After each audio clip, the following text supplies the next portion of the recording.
Hello students, welcome to Nandkishore classes. आज हम exercise 7.1 continue करने वाले हैं, triangles chapter. Third question, read the statement carefully. AD and BC are equal perpendiculars to a line segment AB. Show that CD bisects AB. Diagram आपके सामने है, ये देखिए BC जो है AB के परपेंडिकुलर है, जो यहाँ पर AD है वो भी AB के परपेंडिकुलर है, और हमें प्रूव करना है show that CD bisects AB। CD bisect, CD क्या है? ये लाइन, ये जो CD है AB को बाइसेक्ट करती है, ये प्रूव करना है। बाइसेक्ट करने का मतलब टू इक्वल पार्ट्स में बांटती है। टू इक्वल पार्ट्स में बांटने का मतलब OA is equal to OB prove करना है। तो सबसे पहले तो हमने यहाँ पर लिख लेते हैं कि इस क्वेश्चन में प्रूव क्या करना है। प्रूव करना है CD बाइसेक्ट्स AB, और इसका मतलब भी लिख देते हैं। CD बाइसेक्ट्स AB मतलब OA is equal to OB prove करना है जी। चलिए अब देखते हैं कैसे इसका प्रूव करेंगे।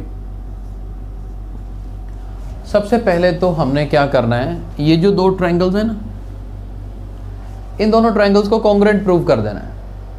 और ट्रायंगल्स पहले इनके नाम लिख लेते हैं। In triangle AOD and triangle, एक AOD हो गई और दूसरी ऊपर वाली ट्रायंगल का नाम BOC। इन दोनों ट्रायंगल्स को हम कॉन्ग्रुएंट कैसे प्रूव कर सकते हैं? बहुत आसान है। सबसे पहले तो मैं इस एंगल का नाम 1 दे देता हूँ, इसका नाम 2 दे देता हूँ। ये दोनों एंगल 90 डिग्री मुझे गिवन है, तो मेरे लिए इजी हो जाएगा। Angle 1 is equal to angle 2, each 90 degree. चलिए एक तो एंगल इक्वल गिवन है। इसके अलावा अगर आप ध्यान से देखो, अगर मैं इसका नाम 3 दे दूं और इसका नाम 4 दे दूं, तो ये एंगल 3 और एंगल 4 भी इक्वल हैं। क्यों इक्वल हैं? Vertically opposite angles are equal. तो ये क्या हैं? वर्टिकली ऑपोजिट एंगल्स, दोनों इक्वल होंगे। नंबर 3, ये देखो लाइन ध्यान से पढ़ना है। AD and BC are equal perpendiculars, यानी कि ये AD और BC इन दोनों की लेंथ भी इक्वल है। AD is equal to BC, ये तो हमें गिवन है। तो देखिए 3 कंडीशंस हो गई, दोनों ट्रायंगल्स कॉन्ग्रुएंट हो गई। कौन सा क्राइटेरिया लगेगा यहाँ पर? देखते हैं ध्यान से। एक एंगल, दूसरा एंगल, तीसरी साइड, दो साथ वाले एंगल और फिर तीसरी साइड आ रही है, तो AAS कॉन्ग्रुएंसी रूल लगेगा जी यहाँ पर। Therefore triangle AOD is congruent to triangle BOC by AAS congruency rule. चलिए अब ट्रायंगल्स कॉन्ग्रुएंट हो गई हैं। जब ट्रायंगल्स कॉन्ग्रुएंट होती हैं तो corresponding part of congruent triangles are equal. इसके अलावा बाकी के सभी एंगल्स भी आपस में इक्वल होंगे और कॉरस्पॉन्डिंग साइड्स भी इक्वल होंगी। मुझे प्रूव करना है OA is equal to OB। अब OA इस ट्रायंगल में आता है, OB उस ट्रायंगल में आता है, so that means therefore OA is equal to OB। I can write reason by, हम यूजली CPCT लिख देते हैं, corresponding part of congruent triangles. यही हमने प्रूव करना था, हेंस प्रूव्ड। तो बिल्कुल आसान क्वेश्चन था क्वेश्चन नंबर 3। आई होप आपको समझ आ गया होगा। Let's move to question number 4। Read the statement. L and M are two parallel lines intersected by another pair of parallel lines P and Q।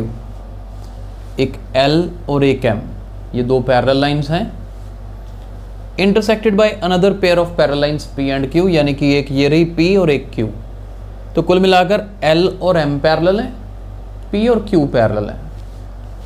Show that this triangle ABC, यहाँ पर B है, ABC is congruent to CDA, यहाँ पर D है, CDA को congruent prove करना है। तो एक ट्रायंगल ये रही और दूसरी ट्रायंगल ये हमारे पास। इन दोनों ट्रायंगल्स को कॉन्ग्रुएंट करना है। देखते हैं कैसे। आसान है, बहुत आसान है। दो मेथड है, इसको कर सकते हो आप। तो मैं दोनों मेथड से ही करवाऊंगा, आपको जो अच्छा लगे आप उसी मेथड को फॉलो कर लीजिएगा। देखिए, जिन ट्रायंगल्स को कॉन्ग्रुएंट करना है, मेन बात तो यही है ना कि कौन सा रूल लगेगा। सबसे पहले तो हमें जो लाइंस पैरेलल दे रखी हैं ऑब्वियसली उसको यूज़ करना है। ये देखिए, मैं यहाँ पर कुछ नाम दे रहा हूँ एंगल्स के। इसे एंगल 1, इसे एंगल 2। ये एंगल 1 और 2 दोनों इक्वल हैं जी। एंगल 1 2 के इक्वल क्यों है, आप ध्यान से पढ़िए। ये देखिए, ये P पूरी जो है Q के पैरेलल है ना, इसका मतलब ये AB पैरेलल CD हो गई, और ये AC जो है ये क्या है, ट्रांसवर्सल है। दो पैरेलल लाइंस और एक ट्रांसवर्सल है, यानी कि एंगल 1 2 के इक्वल होगा। क्या रीजन होगा? Alternate interior angles. सिंपल हमने क्राइटेरिया किया हुआ, दो पैरेलल लाइंस और एक ट्रांसवर्सल हो तो अल्टरनेट इंटीरियर एंगल्स इक्वल होते हैं। इसके बाद AC is equal to AC common. ये जो बीच वाली लाइन AC है दोनों में आ रही है। और नंबर 3, एक काम करते हैं, इधर वाला 3 एंगल ले लो, इधर वाला 4 ले लो। एंगल 3 4 के इक्वल है। With same reason alternate interior angles, क्योंकि 3 और 4 के लिए मेरे पास M और L दो लाइंस पैरेलल हैं, ट्रांसवर्सल सेम ही है AC। तो ये बन गया हमारे पास दोनों triangles congruent. Triangle ABC is congruent to triangle CDA by ASA congruency rule. बस यही हमें प्रूव करना था। ASA कैसे बना? एक ही ट्रायंगल में देखना होता है, एंगल है, फिर साइड आ रही है, फिर एंगल आ रहा है, यानी साइड दोनों एंगल्स के बीच में है, तो ASA रूल से दोनों ट्रायंगल्स कॉन्ग्रुएंट हो जाएंगे। अब इसके अलावा इसका एक और मेथड भी बन सकता है। क्लैरिटी होनी चाहिए, आप एग्जाम में जैसे समझ आए आप उस तरह से ताकि लगा सको। कैसे? अब यहां पर देखिए, L is parallel to M, this is given। अगर ध्यान से देखो तो L तो M के पैरेलल ही है ना। अगर L M के पैरेलल है तो इसका मतलब AD किसके पैरेलल हुआ? BC के। AD और BC भी तो क्या हुआ? Parts, they are part of the parallel lines, तो AD पैरेलल BC होगा। रीजन लिख दो, पार्ट्स ऑफ पैरेलल लाइंस। इसके बाद P पैरेलल है Q के,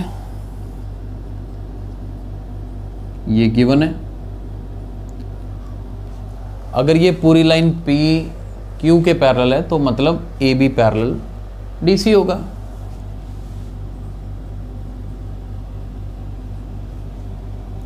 इसका रीजन भी यही लिखना है जी, पार्ट्स ऑफ पैरेलल लाइंस। ठीक है। अब क्या होगा? ऑपोजिट साइड्स पैरेलल हो गई, AB पैरेलल आ गया DC के, AD पैरेलल आ गया BC के। इसका मतलब ABCD इज पैरेललोग्राम। मैंने ABCD को पैरेललोग्राम प्रूव कर दिया। जब हमने इनको पैरेललोग्राम प्रूव कर दिया तो अब दोनों ट्रायंगल्स को कॉन्ग्रुएंट कर सकते हैं SSS कॉन्ग्रुएंसी रूल लगाकर। कैसे? पहले ये स्टेप करिएगा जो अभी किए, इसके बाद हमें चलना है in triangle ABC and triangle, जो नाम यहां लिखा है आप यही यूज कर लो, CDA। नेमिंग कन्वेंशन जो पूछा गया वही लिखना चाहिए। अब इसमें क्या होगा? तीन साइड्स इक्वल हो गई, AB is equal to DC और BC is equal to AD। अब इसका रीजन क्या आएगा? Opposite sides of a parallelogram are equal. Parallelogram की ऑपोजिट साइड्स इक्वल होती हैं।